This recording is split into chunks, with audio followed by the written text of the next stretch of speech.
One request. Two very different integration paths.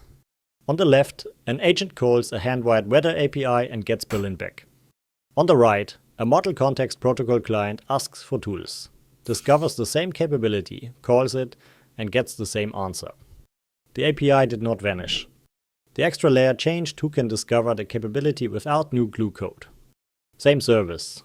Same result. A different ownership boundary. That is the fight people keep framing as MCP versus APIs. One camp says MCP makes traditional integrations obsolete. The other says it is an API wrapper with better marketing. Both miss the useful question. If I build this once, does it stay inside one product, or must the capability travel across Claude, VS Code, a command line agent, and whatever arrives next? The answer changes the maintenance bill, the security boundary, and who is allowed to reuse the work. The direct path is brutally simple. My app knows the endpoint, the authentication flow, and the response shape. It calls the service and owns every decision. MCP adds a negotiation before the call. The client initializes a session, requests the tool catalog, reads the tool schema, then sends a tool's call request. The server still talks to the underlying API or database. MCP standardized the discovery and invocation. It also carries lifecycle rules, capability negotiation, progress, and structured errors. It does not replace the system doing the work. Put a Slack API behind an MCP server, and Slack still decides whether the message is accepted. Now look at the half-most diagrams hide. The client loses some custom registration code and per host adapters. That work moves into the MCP server. The server now owns credentials, input validation, API translation, rate limits, error mapping, and logging. The official security guidance also puts consent and tool authorization on the host. Remote servers add OAuth and network exposure. Local servers add package trust and process isolation. So the complexity did not disappear. You moved it to a reusable boundary, and you added another process that can fail. That trade can be good. Calling it free is dishonest. There is still a real case for that move.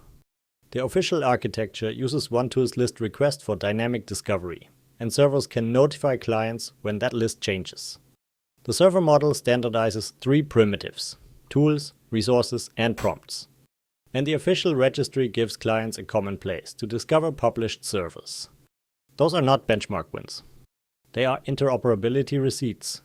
A host can connect, inspect the contract, and present the same capability without importing your application code. If 5 agent hosts need that capability, one maintained server can be cheaper than 5 separate wrappers. If only one app needs it, that multiplication never happens. Quick word about Hostinger. 4 ways to run AI agents on your own infrastructure. AI agents, connector, OpenClaw, and Hermes agent. Use code DIY SMARTCODE for an extra 10% off at hostinger.com. Okay, back to the video.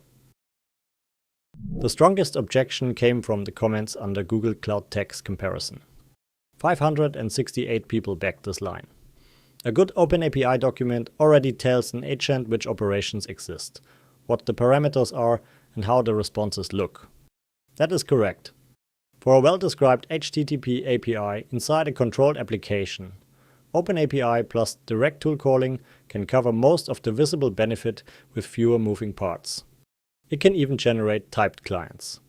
What it does not define is an agent host session, server-initiated capability changes, or one installable boundary shared by unrelated hosts. MCP burns you in 4 predictable places. A single stable client pays protocol overhead without reuse. An untrusted server can expose poison tool descriptions or leak data through a tool result. A huge catalog can waste context and make selection worse. And a right tool without tight approval can turn one bad model decision into a real action. Version skew adds a 5th operational problem when hosts and servers support different features. The protocol gives you hooks.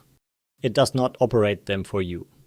You still need LR lists, narrow scopes, confirmation for writes, and logs somebody checks. My call is simple. I would keep the direct API when one product owns one workflow.